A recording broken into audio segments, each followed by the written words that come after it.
Assalamualaikum warahmatullahi wabarakatuh. Perkenalkan nama saya Fahrian Milipan, kelas 10 KC. Kalian tahu jika silinder itu memiliki bentuk dan ketirusan, dan apa kalian juga tahu bagaimana tahu keopalan ketirusan pada silinder diukur sesuai standar apa? Jika kalian ingin tahu, simak video ini sampai selesai. Pertama, untuk mengetahui keopalan dan juga ketirusan, kita harus pada sebuah silinder sesuai ketirusan pada sebuah silinder sesuai standar. Saya ada satu soalan yaitu diketahui sisi X1 sama dengan 72,90 mm dan X2 yaitu 72,70 mm, dan yang X ketiga itu 72,55 mm. Untuk yang sisi Y yang diketahui yaitu adalah Y1 72,70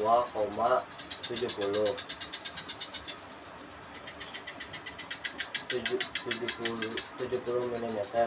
Sisi Y2 itu 77,60 mm, dan yang ketiga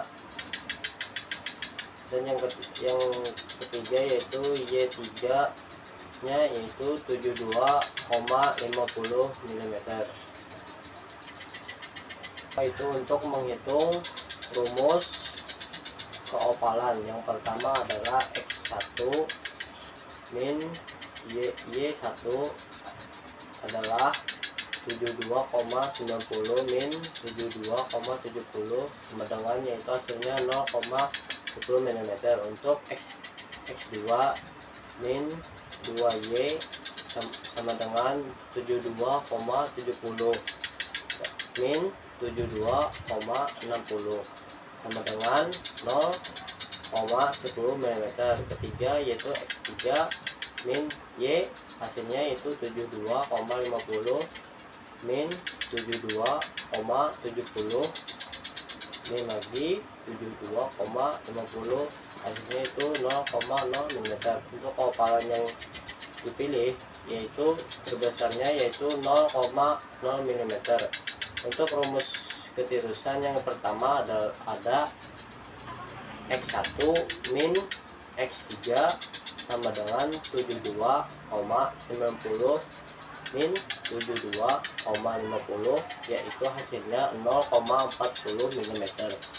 Untuk kedua yaitu Y1 min Y2 hasilnya itu 72,70 min 72,50 yaitu hasilnya 0,20 mm.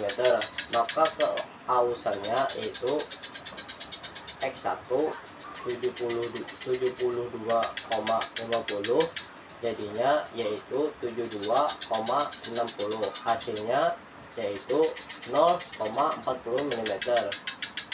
Itu adalah keausannya. Jadi kesimpulannya, mengukur keovalan dan kearusannya dengan presisi benar dan juga sesuai standar yaitu sangat penting agar silinder bisa bekerja sebagai fungsinya, biar bekerja sesuai fungsinya.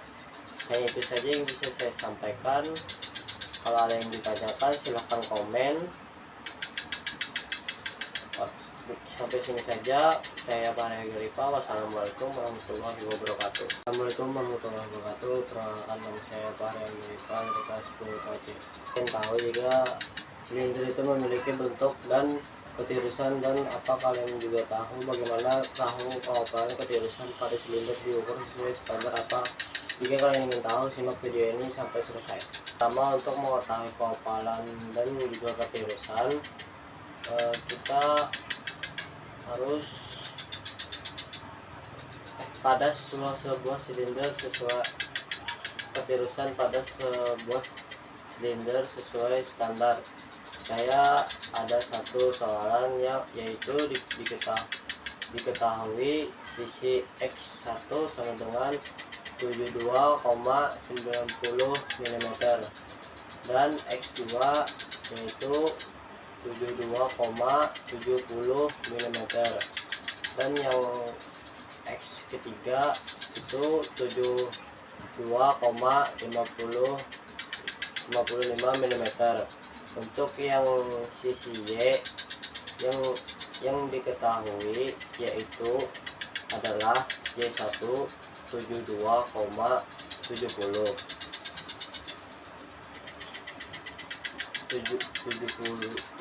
mm. Sisi Y2 itu 77,60 mm. Dan yang ketiga yaitu Y3 nya yaitu 72,50 mm. Itu untuk menghitung rumus keovalan. Yang pertama adalah X1 min Y1 adalah 72,90 min 72,70 sama dengan yaitu hasilnya 0,10 mm. Untuk X2 min 2Y sama dengan 72,70 min 72,60 sama dengan 0,10 mm. Ketiga yaitu X3 min Y hasilnya itu 72,50 min 72,70 min lagi 72,50 hasilnya itu 0,0 mm. Untuk keovalan yang dipilih yaitu terbesarnya yaitu 0,0 mm. Untuk rumus ketirusan yang pertama ada X1 min X3 sama dengan 72,90 min 72,50 yaitu hasilnya 0,40 mm. Untuk kedua yaitu Y1 min Y2 hasilnya itu 72,70 min 72,50 yaitu hasilnya 0,20 mm. Maka keausannya yaitu X1 72,50 jadinya yaitu 72,60 hasilnya yaitu 0,40 mm. Itu adalah keausannya. Jadi kesimpulannya mengukur keovalan dan kearusannya dengan presisi benar dan juga sesuai standar, yaitu sangat penting agar silinder bisa bekerja sebagai fungsinya, biar bekerja sesuai fungsinya. Nah, itu saja yang bisa saya sampaikan. Kalau ada yang ditanyakan silahkan komen. Sampai sini saja, saya Pak Garipa. Wassalamualaikum warahmatullahi wabarakatuh.